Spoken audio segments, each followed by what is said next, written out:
কি বলবো এই লোকটাকে, আপনার এই লেখাটা একটু পড়ুন। আচ্ছা, আপনি সব কিছুতে এরকম তৃণমূলকে দোষারোপ করেন কেন? আপনি মমতা বন্দ্যোপাধ্যায়কে দোষারোপ করেন কেন? আর এটা কোন ভিডিওকে, মানে এরকম একটা ভিডিওকে কেন্দ্র করে উনি এরকম একটা লিখেছেন, দেখুন। দেখেছেন, এরকম একটা ভিডিওকে কেন্দ্র করে শুভেন্দু অধিকারী এরকম পোস্ট করেছে, বারে তৃণমূল বাহ।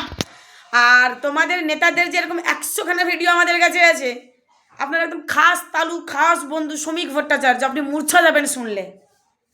এরকম আপনাদের 100খানা নেতার ভিডিও আমাদের কাছে আছে, শুনবেন নাকি আপনি? দেবো মেসেঞ্জারে নাকি? একটু আপলোড দেবেন তো? আরে আপলোড দেবেন তো? আপনি বিরোধী রাজনৈতিক দলনেতা, কেমন আপনার দৃষ্টিচক্ষু ওইদিকে না গিয়ে ফোকাস করুন কাজের দিকে, উন্নয়নের দিকে। কে কাকে, আমার একটা প্রশ্ন ভাই, আপনাকে দিচ্ছে কি এইসব?